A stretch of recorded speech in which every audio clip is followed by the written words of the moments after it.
I would hope that a wise Latina woman with the richness of her experience, see, glossing it over, everything gets glossed over and pampered, with the richness of her experiences, would more often than not reach a better conclusion than a white male who hasn't lived that life. Now again, you base your judgments by the content of someone's character, not the color of their skin.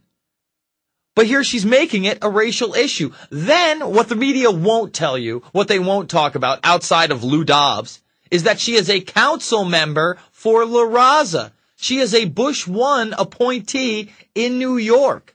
And she is vehemently opposed to the Second Amendment. Let me explain. The woman actually penned a book called Deadly Obsession, The American Gun Culture, in which she states that the Second Amendment actually makes guns illegal, let me repeat that, illegal for most U.S. citizens. How crazy is that? She says that no, it makes it legal for military and other personnel. But guns have really been illegal for us for quite some time. This is the woman we want on the Supreme Court. This is the woman that's going to be here to usher in a North American Union. Amnesty for illegal aliens. It doesn't really matter. The Supreme Court is bought, sold, and paid for by the elites. And that is really apparent with their latest decision this Tuesday, 5-4, to basically rule out your Miranda rights. Jason, what are you talking about? I didn't hear about this on the mainstream media. My Miranda rights can't be gone. Well, in a way they're not, but they are. In a way they're not, but they are. Very Orwell. Let me read it right out of Reuters right here. Supreme Court rules police can initiate suspects' questioning. The U.S. Supreme Court ruled on Tuesday that police, under certain circumstances, remember it's only certain circumstances, but the police will just lie like they always have when they want a confession out of somebody, only under certain circumstances, can initiate an interrogation of a suspect without the defendant's lawyer being present by a 5-4 vote. 5-4 always. Remember, it's always very close when they take away your civil liberties. It's never 9-0. It's never 7-2. It's never 6-3. It's 5-4 to give you that appearance. Oh, we were so close to saving our rights. So close to saving this country. By a 5-4 vote, the conservative majority overruled a 23-year-old Supreme Court decision that barred the police from initiating questioning after a defendant asserted the right to an attorney at an arraignment or similar proceeding. So right there it tells you that they overturned the decision. Now here's where it gets really Orwellian. The ruling was the latest in a recent string by conservative justices expanding the power of police to question suspects, but it does not change the landmark 1966 ruling barring the police from questioning a suspect who invoked their right to remain silent or have a lawyer present. But in the previous paragraph it said it did just that. But then they say it's just under certain circumstances. Listen, it's under any circumstance they want if they want to put you behind bars, if they want to fine you. The police are always right. They are our authorities. They are our lords. They are our gods. That's why they're tasering 72-year-old women in Austin. Right here, folks. It's not somewhere else. It's not fairy tales and unicorns. It is right here. They're tasering 72-year-old grandmas.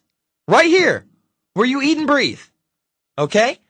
And with this Supreme Court decision, I mean, oh my God, what is it going to take for us to start kicking and screaming and saying, no, we do have a right to an attorney. We do still have our Bill of Rights and Constitution. No, the Second Amendment made it so I could own a firearm to protect me and my family and my persons and property and against a tyrannical government, which we can just see. If you don't have the blinders on, folks, it's right here. We had Barack Obama this week, I believe it was Friday morning, announce a new cybersecurity coordinator and a new office of bureaucracy in which they will kill and slay the internet. You had to know this was coming with Jay Rockefeller putting out the Cybersecurity Act, trying to get that bill through. Totally draconian, totally out of control, banning free speech on the web, going after operations like InfoWars and Prison Planet. You can guarantee it. And then they put out the Cyberbullying Act, which is even worse. And they piggyback it on this adult who, in poor taste, made a false MySpace account, started clowning on a young girl after she pretended to be a boy who liked her, and the girl ended up killing herself. Does something need to happen to that woman? Sure. But does free speech need to be taken away on the internet? Absolutely not. And now they have Hannah Montana. That's right, your kid's idol, the songs you have to hear 136 times every day because your preteen is obsessed with them. This young girl, this movie star, this, Disney acolyte is now saying, oh, I'm for the Cyberbullying Act. It's so mean when people call me fat online. And she can't even spell fat. She puts a little asterisk, a little star, has to be cute. A little smiley face. Oh, it's not funny, I'm sorry. I mean, am I the only one that has to come out and say, hey, we can't ban free speech on the internet because Miley Cyrus is being called fat by some loser? I mean, seriously. First of all, you're in the public eye. You have platinum-selling albums. You have $100 million movies, young girl. But the government loves her. They love that she's promoting this. They would love to take away your freedom or what's left of it on the internet. They've been trying to put into Internet 2, and let me explain what Internet 2 is going to mean for you.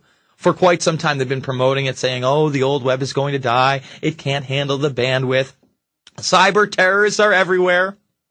I had to hear Obama actually say that Russia snuck attacked Georgia again last summer, when that is the furthest from the truth. Let's go over it again for those that don't know what happened, that don't read the papers in page 13A in the back where they tell you what the real story is.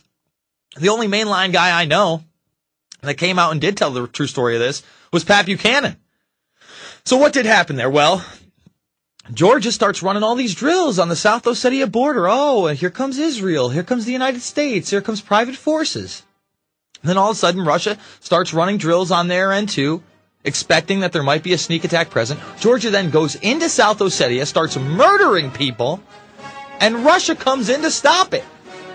And then Russia snuck attack. Then Saakashvili, the leader of Georgia, gives it away on Glenn Beck when he says this is about a new world order, Glenn. Well, it sure is. We'll be back after this. It's the Alex Jones Show, PrisonPlanet.tv, Infowars.com.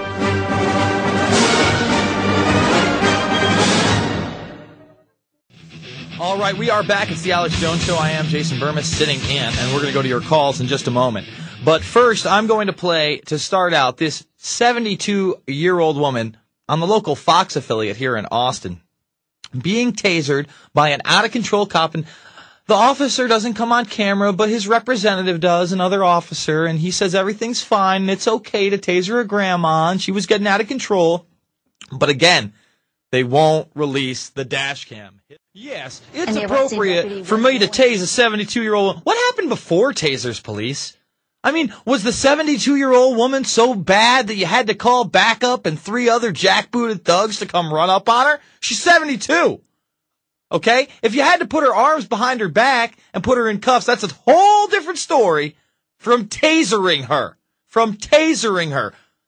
Tasering a 72-year-old great-grandmother. I mean, can I reiterate this any better? I mean, out of control. And now we're going to play the EMS clip. We're going to go back to back for you.